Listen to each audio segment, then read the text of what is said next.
David here with Figboot on Pens, back again with another Q&A. I'm trying to do these a bit more often, but I'm not sure how that's working out. It's almost June, and this is the second one that I've done this year. Maybe I should make these a quarterly event, 4 times a year. But today I have a number of viewer questions.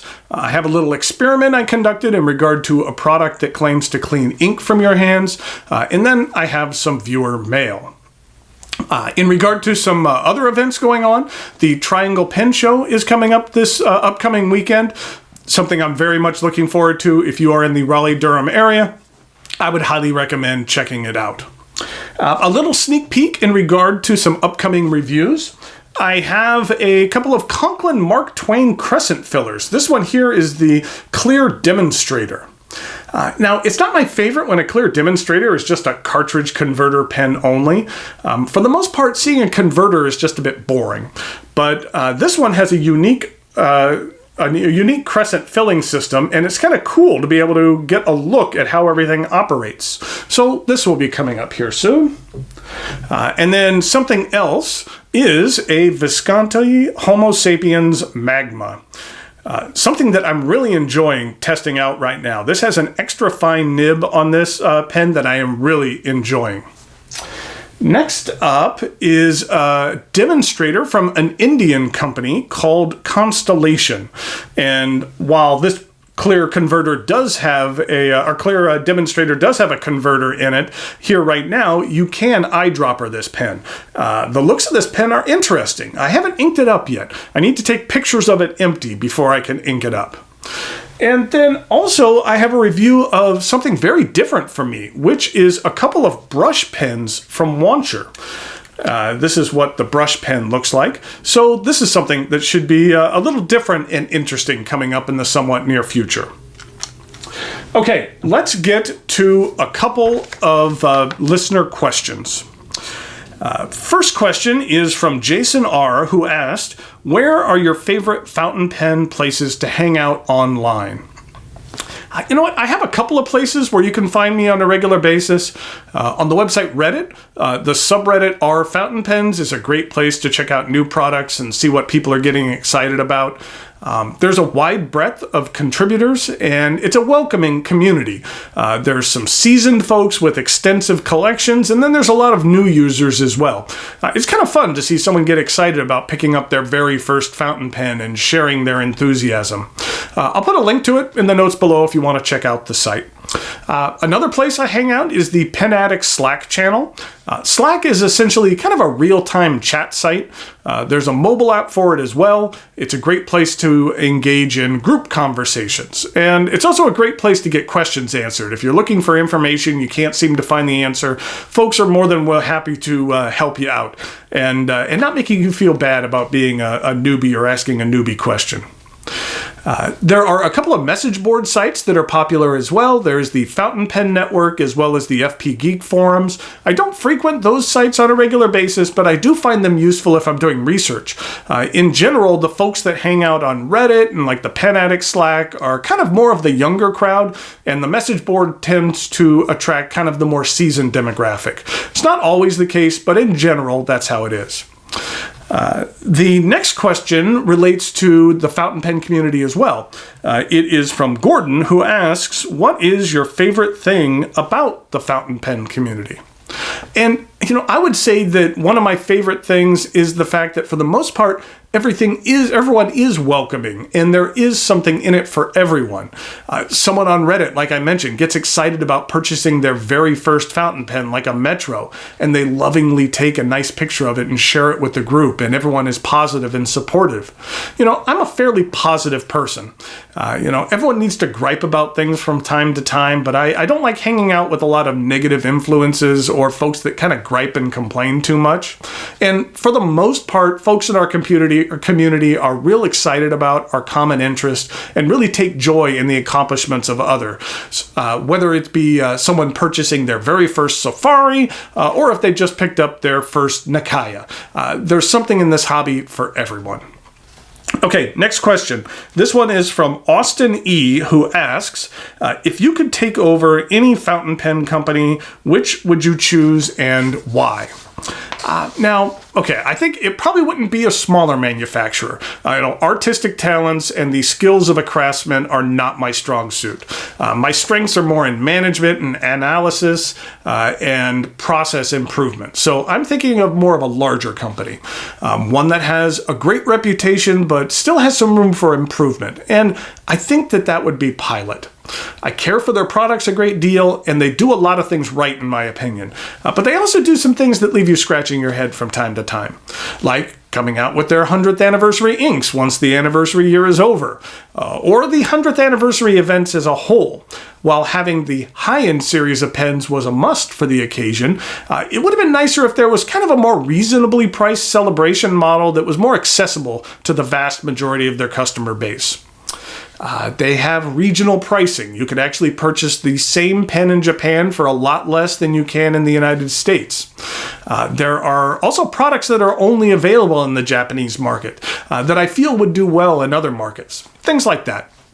I like the company as a whole, but just feel that there are some low-hanging fruit in regard to some improvements that I feel will benefit the company as a whole. Okay, the next question is from Bikelafy. I know I'm probably mispronouncing that. Bikfalvi. And he says that I know it takes a lot of time to prepare for and actually create content, so I was curious how you decide what to review.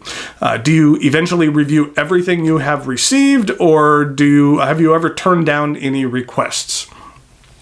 The items I receive mainly come from a couple of different sources. They are things that I have purchased myself and are part of my own personal collection. I also work with retailers and manufacturers who have provided me with products either on loan or to give away to one of you.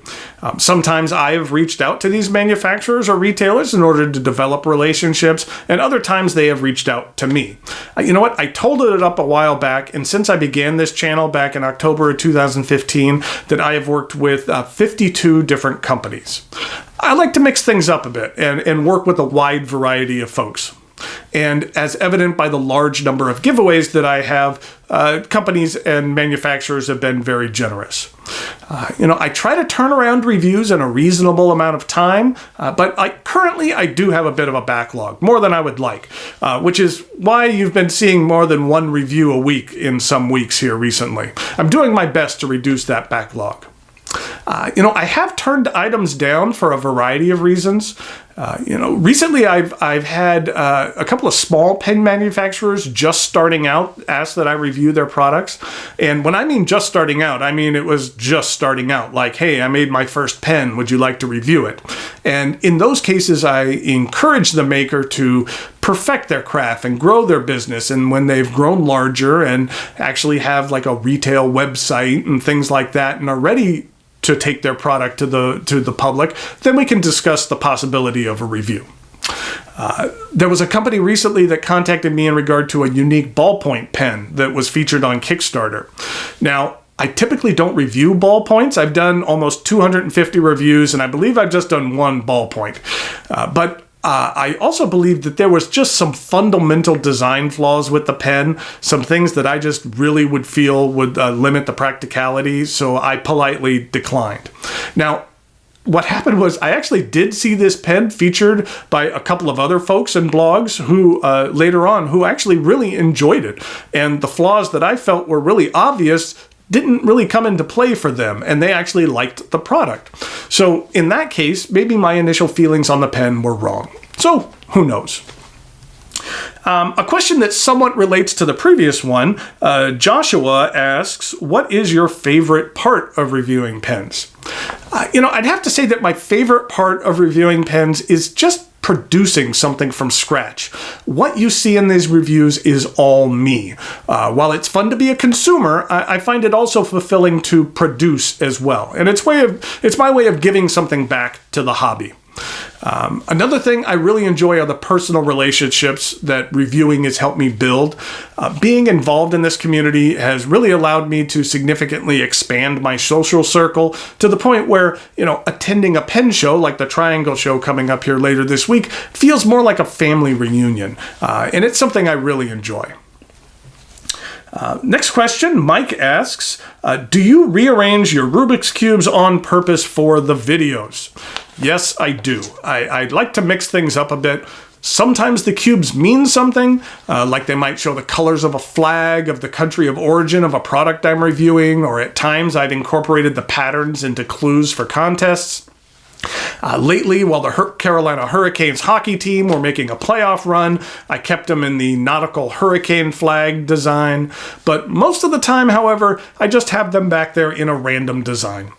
Like I said, I just like to mix things up a little bit. Kathy asks, what was the first concert you ever attended? I think that I've talked about this before, but when I was young, my parents would take me to a lot of concerts of artists from their generation. Like I was able to see like Ella Fitzgerald and Cab Calloway and tons of artists like that, but I'm not going to count those. The answer I'm going to provide here is like the first concert that I paid my own money to attend. And that was back in 1987, and I went to go see Bob Seger and the Silver Bullet Band at the San Diego Sports Arena. Then, a couple of weeks later, my buddy and I drove all the way up to Los Angeles to see Boston in concert at the Fabulous Forum because they actually didn't come down to San Diego on their third stage tour. I love seeing live music. The last concert I saw was Arcade Fire, who were amazing. And for my next concert in about 2 weeks, I will be taking a pack of wild teenagers to see 21 Pilots. But yes, I love seeing live concerts and plays and comedy shows and just about any live entertainment. Josh asks, how goes your Hobonichi Techo planner trial? Are you still using it on a daily basis? Speaking of which, let me grab that. When the year started, I committed to trying out this Hobonichi Techo and that giving it an honest shot. While I have, and I love it. I mainly use it for kind of my daily to-do lists. Kind of just every day, I kind of have my daily to-do list in here. What I liked is, and found really useful, is that if I need to do something next Tuesday, then I could put it on next Tuesday rather than just having it be something on a main to-do list that I used to keep on my desk. I also like the size of it. It doesn't take up too much space in my bag. We're about 40% of the way through the year, and the book has really held up nicely without a cover. I'm still debating about a cover. I want to keep this as thin as possible, so I don't want one of those big puffy things. I know maybe they make some thinner leather cover designs that I might invest in next year, because I definitely will be picking up one of these for 2020 and each year in the foreseeable future. I like this thing a great deal. I've really grown fond of it. Okay, next question is, let's see here. Robert asks, what did you think of the final season of Game of Thrones? I have mixed feelings on this final season. There are spectacular, jaw-dropping moments that we have come to expect from the show, but there have also been some head-scratching moments as well. If you've watched a lot of my reviews, you know that I'm a very positive person. I try to skew very positive in my opinions. I like to talk about what's good and don't overly harp or complain on what's bad. So I'm not going to gripe and complain about specific plot holes and questionable writing decisions this season. There are plenty of other YouTube channels and podcasts out there for that. I feel that there's been a lot of positive things this season, but the negative things have really overshadowed what has otherwise been an amazing show. To begin with, I really don't envy the showrunners. It's a no-win situation. When you have 20 million people dissecting every single frame of your work, how would you like it if you had 20 million people looking over your shoulder at work, criticizing you and second-guessing every decision you make? Now, that's their decision. That's what they chose to do. But no matter what you do, you are going to upset millions of passionate and vocal fans. But that's the price they pay for producing such a great show, and they have created lofty expectations. In the end, while I feel bad for the showrunners, they did sign on to produce an adaptation, and that the lack of source material really forced them to work off of a kind of a rough bullet-pointed list of plot points, and in essence, write some fan fiction of their own. I feel they did outstanding in their adaptation, but felt that there were kind of too many self-inflicted wounds and questionable choices when they surpassed the source material. Now, overall, I loved the show. For me, it's better than 95% of other TV shows out there being produced today, so I am judging them on a much higher criteria. The bar is very high in regard to the quality that I expect from this show. For shows in this stratosphere, it's tough to really provide satisfying conclusions. I was highly satisfied with the end of Breaking Bad. Even though it was criticized, I really loved the ending of Lost. The ending of Game of Thrones has always been described as by George R.R. Martin as bittersweet, and the last season of the show proved to be just that. With viewers, me included, wondering kind of what could have been if George had completed his books before the series needed to end. I loved the show. I just wish that the final season had paid off just a little bit more than it did. Okay, I had a couple of questions about cleaning ink, which happened to coincide with a brand new product being released, so I thought it'd be interesting to do a little experiment. While getting ink on your hands can be a badge of honor and inevitable when dealing with fountain pens, there are times when you actually need to clean your hands. I have a new product from Points Pens, which claims to do a good job of cleaning ink from your hands, so I thought I would test it out. They call this Ink Lover's Soap. It comes in this little bag, and then this is what the soap looks like. It's handmade, and it's made with essential oils and other natural ingredients, and an activated charcoal to break up ink. What I did here is take a bit of ink in a syringe. This happened to be Pelikan 4001 turquoise, and then I put a little bit on my hand. Then I let it dry for a bit, and I proceed then to test out the soap while using some warm water. I didn't find the soap to be abrasive, and as you see, it works as advertised and did a good job in removing the ink completely. I will say that this soap has a rather strong smell to it. It's a natural smell, not artificial or perfumey, but the smell has dissipated a little bit since I've received it. My house doesn't have a lot of strong perfumey type smells in it, so I've actually had to keep this out in the garage. It's a pleasant enough smell, but it's just rather noticeable in my house. I'll put a link to it in the notes below where you can actually check out this soap on the Points Pens site. Thanks to Points Pens for sending this out for me to try out. Okay, so now time for some mail.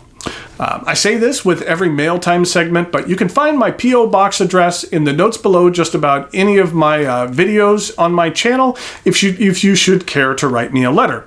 And if you do write, I do commit that I will return the favor and reply. It gives me an excuse to use my pens more. Plus, it's nice to hear from you guys. There's quite a few folks who have written multiple times. Now, the last Q&A I did was in January, and I've received lots of letters for NaCoWriMo in February. So I'm not going to be able to show you everything I received. But I thought for this go-around, I'd try to focus on letters from folks that I haven't shown previously. At least I don't think I've shown anything from these folks before. Now, first off is a letter from Torbjorn. I hope I'm pronouncing that correctly. And he is a photographer from Stockholm, Sweden. I've actually visited Sweden before and loved it. It's a beautiful country, and we really found the people to be incredibly friendly. I've always liked that the Swedish word for hello is hey. It just sounds so casual when everyone around is just saying hey to one another. We visited the Gothenburg side of the country, and I would love to return to visit the Stockholm side. And he also included a sample of some Leonardo Verde ink. So thank you very much.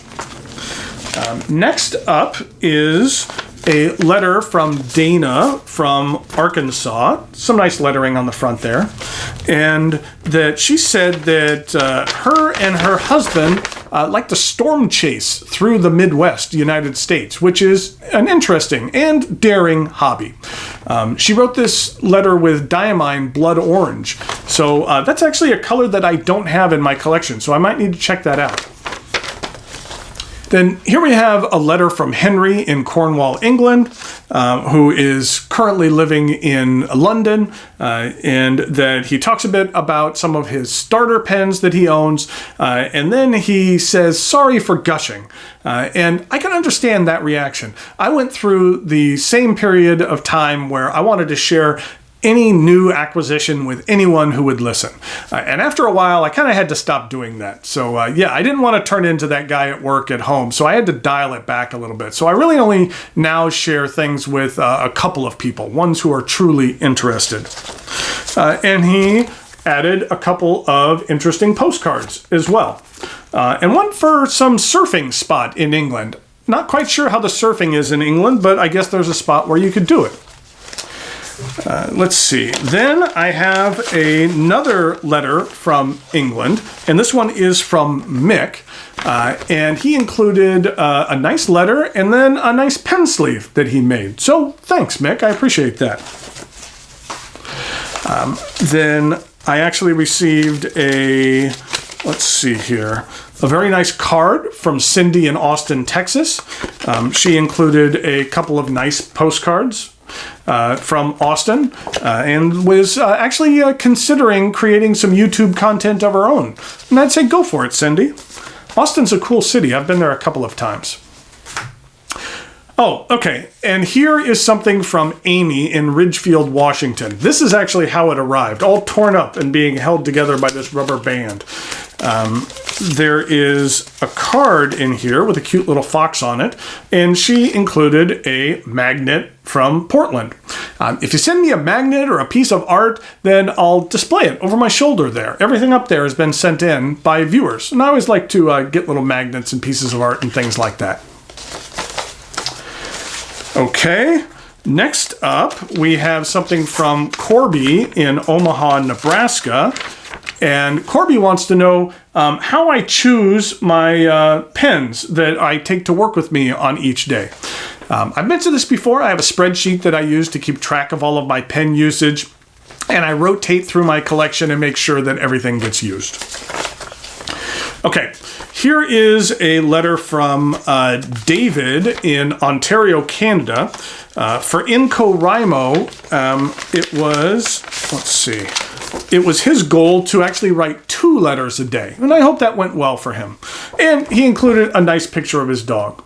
But I don't think he said what his dog's name was. I always wonder what the dog's name is. So I wonder what your dog's name is, David. Maybe leave it in the comments. Let's see, have a couple more to go here. Here I have a letter from Stephanie, who's from the Bay Area of California. Stephanie recently acquired her Grail pen, a Sailor 1911 Creatures of the Deep Sunfish, which is very nice. But then she has the same question that everyone has when you get your Grail pen. What now? What's next? That's always a tough question. I haven't figured it out myself. I currently don't have anything in mind as a Grail pen, but I'm sure that will change in the near future. Let's see. Oh, here, I received a very nice letter from Adam in Jacksonville, North Carolina, which isn't too far from where I live. He's an active duty Marine, and he's looking to get into pen making once he leaves the service. And that I hope it works out for you, Adam. I look forward to seeing your creations. The pen making side of our community is very supportive of one another and is always willing to help out someone looking to get started. Adam used some 52-gram Tomoe River paper, which is one of my favorites. I just love the feel of this paper. Then we have 3 more to go. I received a nice letter from JC, who is in South Carolina, and that JC was looking forward to going to the Atlanta show. So I hope that worked out for you and that you had a good show there. And then next up, we have a letter from Josh. And Josh is a firefighter and a paramedic in Western Kentucky. And he's just getting started on his pen journey and said that he really enjoys the Q&A and the top 10 list. So thanks for writing. I appreciate that. And then finally, had a letter here from a gentleman by the name of Javier, who lives in New Orleans, who sent a very nice letter and also included a nice little story in regard to his mother and fountain pens, and also included a nice picture of New Orleans at sunset, which looked very beautiful, overlooking the Mississippi River. So I think that'll do it for right now in regard to a Q&A. That, like I had mentioned before, if you want to write me a letter, by all means do so. My P.O. box is in the notes below this video, and if you write me, I promise I will write you back. Until next time, thanks for watching, and I'll talk to you later.